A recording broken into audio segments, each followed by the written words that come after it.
오늘 우리에게 주시는 하나님의 말씀은 역대상 26장 20절에서 32절 말씀. 레위 사람 중에 아이야는 하나님의 전 곡간과 성물 곡간을 맡았으며 라단의 자손은 곧 라단에게 속한 게르손 사람의 자손이니 게르손 사람 라단에게 속한 가문의 우두머리는 여희 엘리라.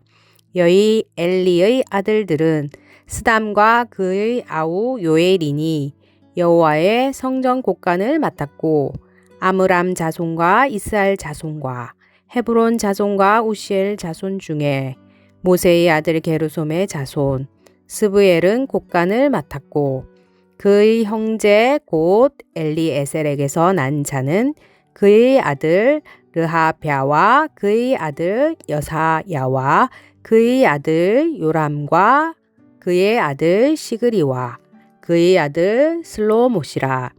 이 슬로못과 그의 형제는 성물의 모든 곡간을 맡았으니 곧 다윗 왕과 가문의 우두머리와 천부장과 백부장과 군대의 모든 지휘관이 구별하여 드린 성물이라.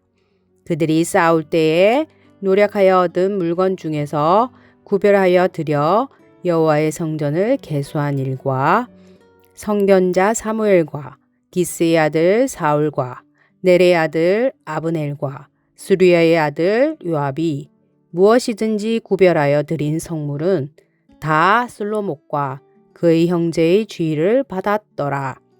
이스라엘 자손 중에 그나냐와 그의 아들들은 성전 밖에서 이스라엘의 일을 다스리는 관원과 재판관이 되었고 헤브론 자손 중에 하사랴와 그의 동족 용사 1700명은 요단 서쪽에서 이스라엘을 주관하여 여호와의 모든 일과 왕을 섬기는 직임을 맡았으며 헤브론 자손 중에서는 여리야가 그의 족보와 종족대로 헤브론 자손의 우두머리가 되었더라. 다윗이 왕위에 있은 지 40년에 길랏 야셀에서 그들 중에 구하여 큰 용사를 얻었으니 그의 형제 중 2700명이 다 용사요 가문의 우두머리라. 다윗 왕이 그들로 루벤과 갓과 므낫세 반 지파를 주관하여 하나님의 모든 일과 왕의 일을 다스리게 하였더라. 아멘. 오늘도 레위인의 사명감을 품고 마음과 힘을 다해 살아가는 모든 성도님들 되길 진심으로 소망합니다. 다윗은 나이 많아 늙었음에도 불구하고 성전 건축의 준비를 결코 멈추지 않고 완성된 새로운 성전에서 누가 무슨 일을 어떻게 해야 하는지 새로운 성전 시대를 열어가기 위한 조직과 직무를 개편하고 체계화시켜 갑니다. 이때 우선순위로 추진한 것이 레위인의 사역으로 이미 23장, 25장, 26장에서 살펴보았듯이 레위인의 찬양 사역과 문지기 사역 등에 이어서 이제 오늘 본문에서는 레위인들이 감당해야 할 또 다른 사역을 언급합니다. 먼저 20절부터 28절에서는 성전과 성물 곳간을 관리하는 레위인의 조직을 세우는데 성전 곳간이란 백성들이 정기적으로 드리는 제물과 11조 등의 헌물과 성전에서 일상적으로 드려지는 제사에 필요한 예복과 그릇들 그리고 매일 사용되는 밀가루, 포도주, 기름, 소금, 연료 등을 보관하는 창고입니다. 그러면 성물 곳간이란 무엇을 보관하는 창고일까요? 27절입니다. 그들이 싸울 때 노력하여 얻은 물건 중에서 구별하여 드려. 즉 성물 곳간은 전쟁에서 탈취해온 물건을 보관하는 창고로 아브라함과 모세, 여호수아는 물론 다윗도 전쟁에서의 하나님의 임재와 하나님의 보호하심 그리고 승리에 감사하는 마음으로 노량물을 구별하여 하나님께 드렸습니다. 백성들이 드린 각종 헌물과 전쟁에서 탈취한 것 중 구별하여 드린 물품이나 하나님께 드려진 모든 것은 그것의 많고 적음과 크고 작음을 떠나 하나님 앞에 너무도 소중한 것입니다.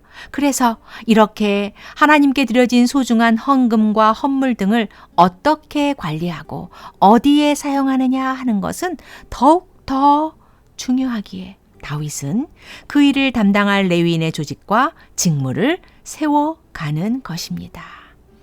오늘 우리는 주일 헌금과 11조는 물론 선교 헌금과 감사 헌금, 그리고 필요에 따라 건축과 개척, 이웃사랑과 재난 등 특별 헌금 등을 하나님께 드립니다.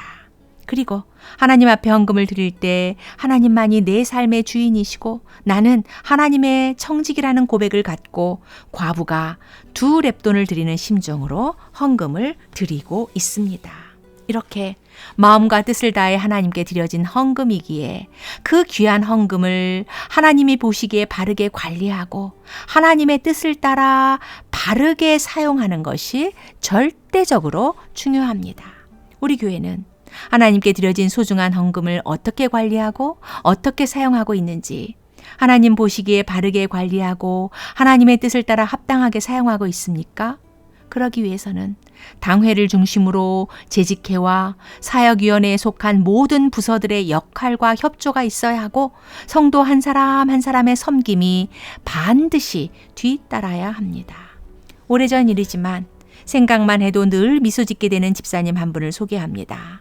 나는 음치라 찬양대는 불가능하고 나이가 60이 넘었으니 아이들이 별로 좋아하지 않을 것 같아 교사도 힘들고 무엇을 하면 좋을까?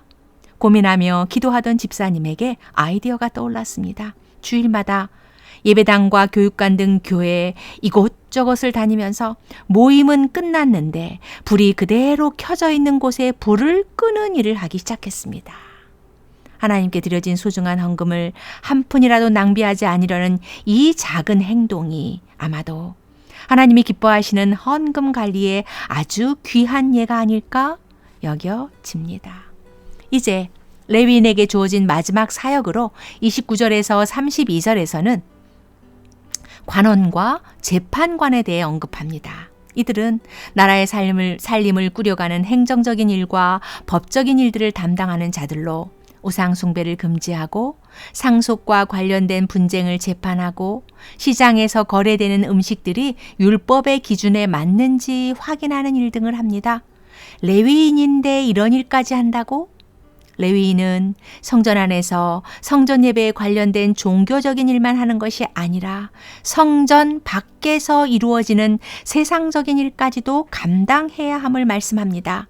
이것은 하나님께 구별함을 받고 레위인의 사명을 받은 자는 오직 하나님 앞에서 오직 하나님의 말씀을 척도로 삼아 성전 일은 물론 세상 밖 모든 일을 관리하며 담당해야 함을 암시하고 있습니다. 29절입니다. 이스라엘 자손 중에 그나냐와 그의 아들들은 성전 밖에서 이스라엘의 일을 다스리는 관원과 재판관이 되었고, 그리고 30절과 32절에서도 반복해서 서술합니다. 이스라엘을 주관하여 여호와의 모든 일과 왕을 섬기는 직임을 맡았으며 32절에 하나님의 모든 일과 왕의 일을 다스리게 하였더라. 하나님의 모든 일과 왕의 일을 행한다는 반복 표현은 하나님을 섬기며 예배하기 위한 종교적인 모든 일과 왕이 나라와 백성을 다스리는 모든 일들이 결코 분리된 것이 아니라 긴밀하게 연결되어 있음을 알 수 있습니다. 하나님이 통치하시는 하나님의 나라는 성전 안에서만이 아니라 성전 밖 이스라엘 전역에서 이루어져야 함을 우리에게 분명하게 말씀하십니다. 그렇다면 오늘날 레위인인 관원과 재판관에 해당하는 사람은 누구입니까? 세상으로부터 구별함을 받은 자, 구원받은 하나님의 백성 모두를 지칭합니다. 구원받은 성도는 성전 중심의 신앙 공동체 안에서만이 아니라 성전 밖, 즉 하나님이 세워주신 세상 속 일터에서 우리에게 주어진 일을 어떻게 감당해야 하는지 관원과 재판관으로 임명된 레위인의 업무를 통해 그 방도를 알려주시면서 우리에게도 동일한 사명감을 부여하고 계십니다. 내가 속한 학교와 일터와 직장 등에서 나 한 사람이 레위인의 사명감을 갖고 임할 때 하나님은 바로 그 한 사람을 통해 하나님이 통치하시는 하나님의 나라를 이루어 가길 원하고 계십니다. 그러기 위해서는 하나님의 구원함을 받은 성도 한 사람 한 사람이 하나님이 세워주신 학교와 일터와 직장 등에서 우리에게 맡겨주신 크고 작은 일, 우리가 반드시 해야 할 크고 작은 모든 일을 코람되어 오직 하나님 앞에서 오직 하나님의 말씀을 따라 진실함과 성실함으로 그리고 낙심치 않고 꾸준히 힘을 다해 행해야 합니다. 사소한 것 같지만 나 한 사람이라도 컨닝 안 하고 거짓말 안 하고 술수 쓰지 않고 세금 떼어 먹지 않는 것 등은 물론 나 한 사람이라도 나눔과 구제와 봉사 등 적극적으로 선을 행하고 질서를 지키고 공의와 정의를 실천하는 등 행함이 있는 믿음으로 나아갈 때가 되매 우리가 속한 학교와 일터와 직장에 변화가 일어날 것입니다. 왜냐하면 비록 나는 작고 힘이 없으나 내가 믿고 의지하는 하나님은 지혜와 능력과 권능이 무궁하신 살아계신 여호와 하나님이시고 바로 그 하나님이 나를 붙잡고 나를 통해 일하고 계시기 때문입니다. 오늘 주신 말씀을 기억하며 하나님께 드려진 귀한 헌금과 헌물을 하나님 보시기에 바르게 관리하고 하나님의 뜻을 따라 하나님 나라를 위해 올바르게 사용하는 우리 교회와 모든 성도님들 되길 간절히 기도합니다. 그리고 살아계신 여호와 하나님은 지금도 이 세상의 변혁을 이루기 위해 하나님 앞에 오직 하나님의 뜻을 따라 세상과 타협하지 않고 꿋꿋하게 살아가는 한 명의 성도와 진리에 바로 서 있는 하나의 교회를 찾고 계심을 꼭 기억하시길 바랍니다. 그래서 바로 내가 하나님이 찾으시는 그 한 성도가 되고 바로 우리 교회가 하나님이 찾으시는 그 한 교회가 되어 세상을 변혁시키는 성도와 교회로 귀하게 쓰임받게 되길 간절히 기도합니다. 아멘.